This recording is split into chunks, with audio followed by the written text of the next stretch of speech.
Okay, this is what we found. Not sure how well that shows up.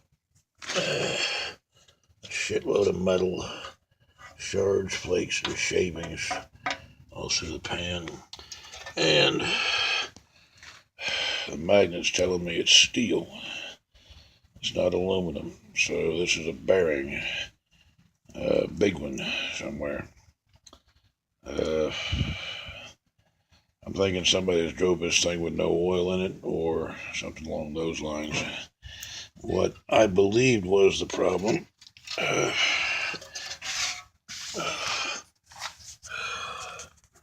was these. These are plastic. These are the guides that manipulate the chain. They hold it in line and everything.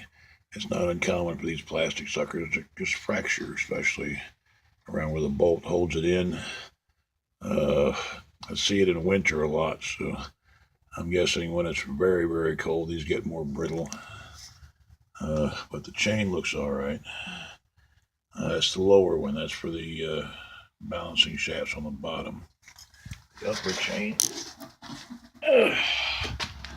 has some wear to it. It's got some miles on it, but the guides are intact. These are the larger guides. And this one actually moves here. It's supposed to. At the bottom is a tensioner that's sort of hydraulic and springed against the bottom to where it levers against the chain to keep it tight. The chain being about wore out, well, worn badly, put it that way. And a little slack in it suggested it was those, but those are not broken, and those wouldn't give me steel shavings into the pan. What happens sometimes on this particular engine, if you can see it, this little wire looking deal sticking out here, that's not wire. That's an oiler. And normally it sort of pisses oil right on that cog where the timing chain comes down. And when the timing chain gets loose enough that the tensioner takes up the slack and it goes over and sort of rubs on that and causes issues. But there's 3/8 of an inch or so gap between them, so it ain't that bad tension wise. So that's not the issue.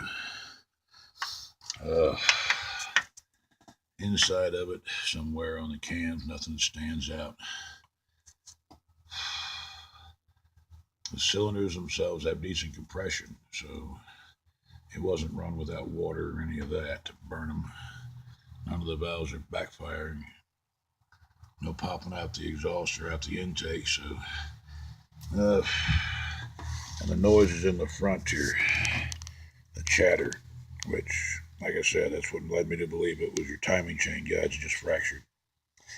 But all that steel in the pan, and me pulling a lot of that out of the draw tube for the oil pump, all that says this engine's got a rod fucked up in it. And given what it costs to take that head off, replace the crank, well, I have to pull the engine to do it, but to replace the crank and a rod, or even the machine shop's end of it, and then put it all back together, that's not an easy thing. It's way more practical and cheaper just to get a used motor out of a salvage yard that's working in good shape and drop it in and go.